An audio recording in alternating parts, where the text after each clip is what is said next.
NBA draft experts make a lot of predictions. Sometimes they get it right. I think Jaren Jackson's going to be really good. And I think Trae Young's going to be really good. Okay. And I think Mo Bamba's going to be working here in about 7 years. And sometimes they completely miss. Do you like this pick, Jordan Poole? Maybe the worst pick in the draft so far? But there have been a few times over the past 2 decades where an NBA draft take was so bad that it is downright laughable to look back on. In this video, I will be taking a look back at 7 of the worst NBA draft takes of all time. Let's jump right in. First up, let's rewind all the way to the year 1998. The Dallas Mavericks were coming off one of their worst seasons in franchise history, where they went 20-62 and had the 6th overall pick in the NBA draft. What happened next? Well, they pulled off one of the most successful draft nights the NBA has ever seen. They drafted Robert Traylor with the 6th pick, but immediately traded Traylor to the Bucks for the 9th pick in that draft, Dirk Nowitzki, and the 19th pick, Pat Garrity. They then traded Garrity to Phoenix for Steve Nash, a backup point guard. So the Mavs essentially traded Robert Traylor, who never averaged more than 6 points per game, for 2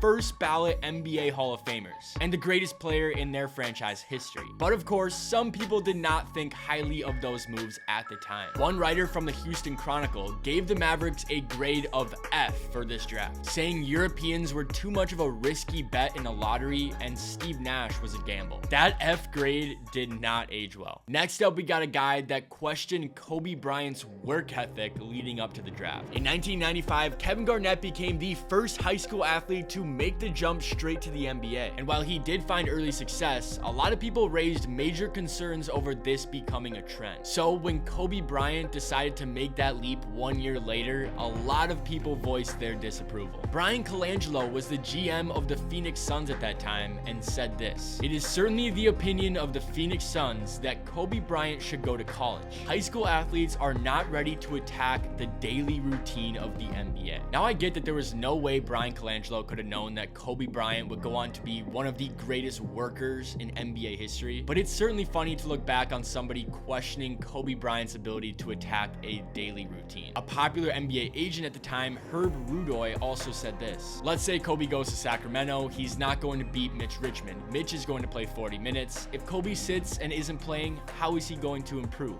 He isn't." He then goes on to say that Kobe will have no leverage for a second contract and that there would be no interest in him. 3 years into the league, it's safe to say that Kobe was not lacking in interest. He was already averaging over 20 points per game, and 1 year after that, he was an NBA champion. Sam Presti, GM of the Sonics and Thunder, had a 3-year run of drafts that will go down in history. In 2007, he took Kevin Durant 2nd overall. In 2008, he took Russell Westbrook 4th and Serge Ibaka 24th. And in 2009, he took James Harden 3rd overall. But there were a lot of people in the basketball world that questioned his decision-making over that 3-year span. First, we got Jerry Brewer, a former columnist for the Seattle Times, who compared Seattle's selection of Westbrook at 4th overall and Ibaka at 24th to getting 2 free airline tickets and booking trips to Gary, Indiana and Kosovo. He went on to call Russell Westbrook a defensive specialist and Ibaka a project center. Then on draft night 2009, a lot of people thought the Thunder should have taken Tyreek Evans or Ricky Rubio instead of James Harden. But nobody's take looks worse than writer Chris Chase, who said this about Harden: "In 5 years, people will look back at the Thunder's pick and say,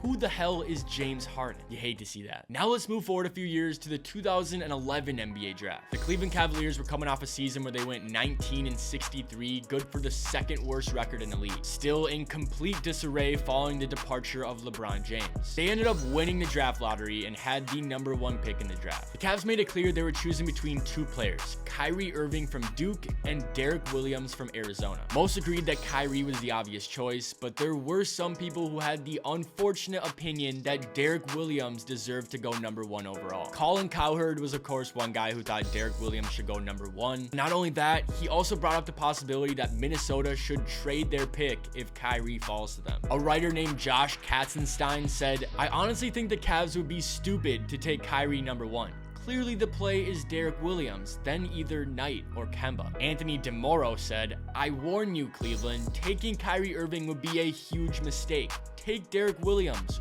way more upside." How about this one?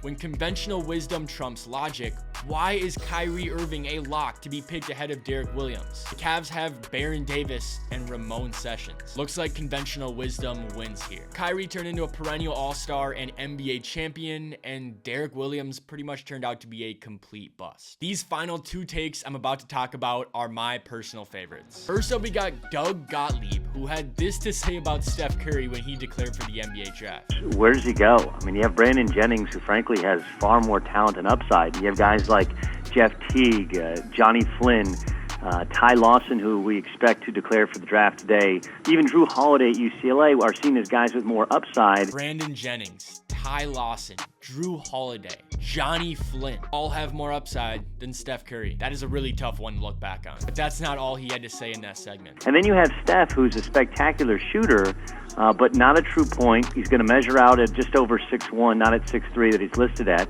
And there's just this sense that he's not the big-time athlete. Not a true point, too small, not athletic enough. To be fair, Gottlieb wasn't the only one that had these concerns. Clearly, the Minnesota Timberwolves were not very high on Steph either. And here's another scouting report written about Steph leading up to that draft. Not a true point, once again. And then my favorite, relies too heavily on the outside shot. Steph definitely takes a lot of threes, but I think it worked out for him. Finally, we have an NBA draft take that still blows my mind to this day. Recently, we've been talking about whether or not Victor Wembanyama is the greatest NBA draft prospect ever. And some people have said no, that LeBron James in 2003 was the better prospect. But what if I told you there were some people that thought LeBron James wasn't even the best prospect in his own class? And no, I'm not talking about Carmelo Anthony or Dwayne Wade. Some well-respected NBA personnel thought Darko Milicic should be taken #1 over LeBron James. For more context, this came at a time where Dirk Nowitzki was just starting to dominate in the NBA, and a lot of people were crazed about finding the next Dirk. People simply loved Darko Milicic as a prospect. In fact, there are multiple people who have said his pre-draft workouts were some of the best they ever saw. Mike D'Antoni said at that time, in 3 or 4 years, Darko Milicic will be the better pick. But it gets worse. Alberto Delcine, the director of international scouting for the Utah Jazz, said this: "Personally, I would take Darko ahead of LeBron because he has more skills and can play more positions. There are very few can't-miss players, but I have no doubt that Darko is a can't-miss player." Wow. Well, Darko was a miss. But that first line absolutely blows my mind. How in the world did someone think that Darko would be more skilled